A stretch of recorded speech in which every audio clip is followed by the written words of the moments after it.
ನಮಸ್ಕಾರ ವಿದ್ಯಾರ್ಥಿಗಳೇ, ರೇಣುಕಾ ಉಮೇಶ್ ಯೂಟ್ಯೂಬ್ ಚಾನಲ್ಗೆ ಸ್ವಾಗತ. ಬನ್ನಿ, ಇವತ್ತು ನಾವು 7ನೇ ತರಗತಿಯ ವಿದ್ಯಾರ್ಥಿಗಳಿಗೋಸ್ಕರ ಹಿಂದಿ ವಲ್ಲರಿ ಅಂದರೆ ಪಾರ್ಟ್ 1 ಇದರಲ್ಲಿ ಮೊದಲನೇ ಪಾಠ ಸೇತು ಬಂಧ ಇರುತ್ತೆ. ಅದನ್ನು ನೋಡೋಣ ಬನ್ನಿರಿ.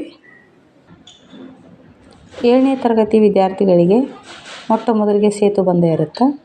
ಯಾಕಪ್ಪ ಅಂತಂದ್ರೆ ಹೋದ ವರ್ಷ ಅವರು 6ನೇ ತರಗತಿಯಲ್ಲಿ ಹಿಂದಿಯನ್ನು ಎಷ್ಟರ ಮಟ್ಟಿಗೆ ಕಲಿತಿರ್ತಾರಲ್ಲ ಅದನ್ನೇನಾದರೂ ಮರ್ತಿದ್ದಾರೋ ಏನೋ ಪುನಃ ನೆನಪಿಸ್ಲಿಕ್ಕೆ ಅಂತೇಳಿ ಸೇತು ಬಂಧ ಇರುತ್ತೆ. ಮೊದಲು ವರ್ಣಮಾಲಾ ಲಿಖೋ ಅಂದರೆ ಹಿಂದಿಯಲ್ಲಿ ವರ್ಣಮಾಲೆಗಳನ್ನು ಬರಿಬೇಕು.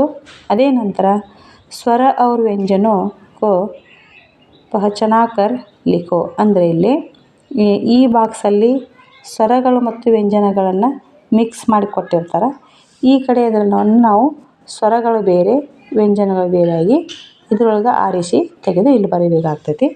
ಅದರ ನೆಕ್ಸ್ಟ್ 2ನೇ ಕ್ವಶನ್ ಬಂದು ಅಂತರ್ ಸಮझो और 2 बार ಲಿಖೋ ಅಂದರೆ ಈ ಖ ಮತ್ತು ಸ ಇವುಗಳ ಮಧ್ಯೆ ಯಾವ ವ್ಯತ್ಯಾಸ ಐತಂತೇಳಿ ನಾವು ಗುರುತಿಸ್ಕೊಂಡು ಇವನ್ನ ಇಲ್ಲಿ 2 ಸಾರಿ ಬರೀಬೇಕಾಗ್ತೈತಿ.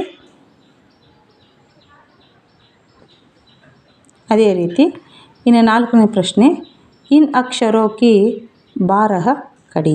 12 ಕಡಿ ಅಂತಂದರೆ ಮಗ್ಗಿ ಅಂದರೆ ಬಳ್ಳಿಗಳನ್ನು ಬರೆಯಿರಿ ಅಂತ ಹೇಳಿದ್ದಾರೆ.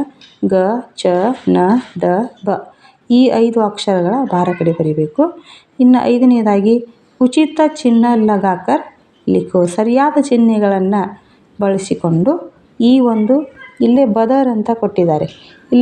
ಇಲ್ಲೇ ಉಪಯೋಗ ಅಲ್ಲಿ ಸರಿಯಾಗಿ ಬರ್ತಕ್ಕಂಥ ಚಿಹ್ನೆಗಳನ್ನು ಕೊಟ್ಟಿದ್ದಾರೆ. ಇಲ್ಲೇ ಬದರ್ ಅನ್ನೋದಕ್ಕೇನು ಬಿಂದು ಬರುತ್ತೋ ಅಥವಾ ಚಂದ್ರ ಬಿಂದು ಬರುತ್ತೋ ಅಥವಾ ವಿಸರ್ಗ ಬರುತ್ತೋ ಯಾವುದು ಇಲ್ಲಿ ಸರಿಯಾದ ಚಿಹ್ನೆಯನ್ನು ಬಳಸ್ಕೊಂಡು ಈ ಒಂದು ಶಬ್ದಗಳನ್ನು ಬರಿಬೇಕಾಗಿರ್ತೈತಿ. ನಾನೀಗ ಆಲ್ರೆಡಿ ಬರೆದುಬಿಟ್ಟಿದ್ದೀನಿ, ನೀವು ಒಂದು ಸತಿ ನೋಡ್ಕೊಳ್ಳಿ. ಅದೇ ರೀತಿ ರ ಕಿ ಸಹಿ ಮಾತ್ರ ಲಗಾವು ಅಂದರೆ ಒತ್ತಿನ ಸರಿಯಾದ ರೂಪ ಬಳಸಿ ಬರಿಬೇಕಾಗ್ತೈತಿ. ಕನ್ನಡದಲ್ಲಿ ನಾವು ಅರ್ಕಾವಳಿ ಅಂತೀವಲ್ಲ ಅದು ಹಿಂದಿಯಲ್ಲಿ ರ ಒತ್ತು, ಇಲ್ಲೇ ತ್ರ ಒತ್ತು. ಇಲ್ಲೇ ಕೊಟ್ಟಿದ್ದಾರೆ ನೋಡಿ ಸಚ್. ಇದನ್ನು ಯಾವ ಒಂದು ಸರಿಯಾದ ಒತ್ತು ಬರ್ತೈತಿ ಇಲ್ಲಿ ಅದು ನೋಡ್ಕೊಂಡು ನಾವು ಬರೀಬೇಕು. ಸಚ್ ಅಂದರೆ ಸರ್ಚ್, ಇಲ್ಲಿ ಅರ್ಕಾವಳಿ ಬರುತ್ತೆ. ಹಂಗೆ ಮುಂದೆ ಇನ್ನೂ 5 ಶಬ್ದಗಳನ್ನ 6 ಶಬ್ದಗಳನ್ನ ಕೊಟ್ಟಿದ್ದಾರೆ. ಇವೆಲ್ಲವಕ್ಕೂ ಸರಿಯಾದ ರೂಪವನ್ನು ಬಳಸ್ಕೊಂಡು ಬರಿಬೇಕಾಗ್ತೈತಿ. ಇನ್ನು ಮುಂದಿನದಾಗಿ ಏನಪ್ಪ ಅಂತಂದ್ರೆ ಜೋಡ್ಕರ್ ಸಂಯುಕ್ತ ಅಕ್ಷರ ಬನಾವು ಅಂದರೆ 2 ಅಕ್ಷರಗಳನ್ನ ಒತ್ತಕ್ಷರಗಳನ್ನ ಕೊಟ್ಟಿದ್ದಾರೆ. ಸಂಯುಕ್ತವನ್ನ ಅಂದರೆ ಕೂಡಿಸಿ ಬರಿಬೇಕು, ಜೋಡಿಸಿ ಬರಿಬೇಕು. ಚ ಮತ್ತು ಚ ಪ್ಲಸ್ ಚ ಎರಡನ್ನೂ ಸೇರಿಸಿ ಬರೆದಾಗ ಚ ಆಗ್ತೈತಿ. ಅದಕ್ಕೊಂದು ಶಬ್ದವನ್ನು ಏನು ಕೊಟ್ಟಿದ್ದಪ್ಪ ಅಂತಂದರೆ ಸಚ್ಚ. ತ ಮತ್ತು ತ ಪತ್ತ ಈ ರೀತಿಯಾಗಿ ಇನ್ನೂ 4-5-6 ಶಬ್ದಗಳದಾವು. ಇವನ್ನೇನಪ್ಪ ಅಂತಂದ್ರೆ ಸಂಯುಕ್ತಾಕ್ಷರಗಳನ್ನು ಕೂಡಿಸ್ಕೊಂಡು ಬರಿಬೇಕಾಗ್ತೈತಿ. ಅದೇ ರೀತಿ ಇನ್ನು 8ನೇದಾಗಿ ಸಹಿ ಅಕ್ಷರ ಬರ್ಕರ್ ಸಮಾನಾರ್ಥಕ ಶಬ್ದ ಬನಾವು. ಇಲ್ಲಿ ಕೆಲವೊಂದಿಷ್ಟು ಶಬ್ದಗಳನ್ನು ಕೊಟ್ಟಿದ್ದಾರೆ. ಇದಕ್ಕೆ ಸಮಾನಾರ್ಥಕ ಪದಗಳನ್ನು ಬರಿಬೇಕು. ನಾವು ಕನ್ನಡದಲ್ಲಿ ಕೂಡ ಸಮಾನಾರ್ಥಕ ಪದಗಳಿರ್ತಾವಲ್ಲ ಆ ರೀತಿಯಾಗಿ. ಬಾಲಕ್ ಅಂದರೆ ಹುಡುಗ, ಅದಕ್ಕೆ ಹಿಂದಿಯಲ್ಲಿ ಸಮಾನಾರ್ಥಕ ಪದ ಲಡ್ಕ, ಬಾಲ್. ಹೌದಾ. ಆಸಾನ್ ಅಂದರೆ ಸರಳ. ಈ ರೀತಿಯಾಗಿ ಇಲ್ಲಿ ಕೂಡ 6 ಶಬ್ದಗಳನ್ನ ಕೊಟ್ಟಿದ್ದಾರೆ.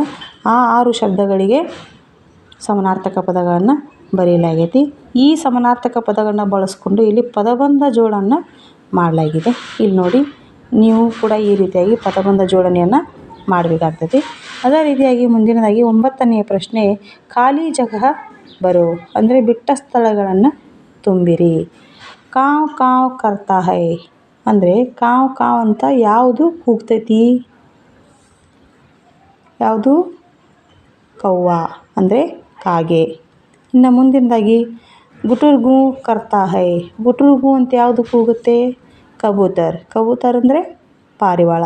ಅದೇ ರೀತಿಯಾಗಿ ಇನ್ನೂ ಬೇರೆ ಬೇರೆ ಪಕ್ಷಿಗಳು ಯಾವ ರೀತಿ ಕೂಗ್ತಾವಂತ ಕೊಟ್ಟಿದ್ದಾರೆ.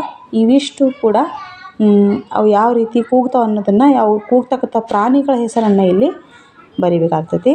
ಇನ್ನು ಕೊನೆಯದಾಗಿ 150 ತಕ್ ಅಂಕೋ ಔರ್ ಶಬ್ದೋ ಮೇ ಲಿಖೋ ಅಂದರೆ ಮಕ್ಕಳಲ್ಲಿ 1ರಿಂದ 50ರವರೆಗಿನ ಅಂಕಿಯನ್ನು ಬರೆದು ಅದನ್ನು ಅಕ್ಷರದಲ್ಲಿ ಬರೀಬೇಕು ಅಂತ ಹೇಳಿದ್ದಾರೆ. ಹೆಂಗಪ್ಪ ಅಂತಂದ್ರೆ 1 2 3 4 5 6 ಈ ಥರ 1 से 50 ಅಂದರೆ 50ರವರೆಗೆ ಅಕ್ಷರದೊಳಗೆ ಬರೀಬೇಕು ಮಕ್ಕಳ.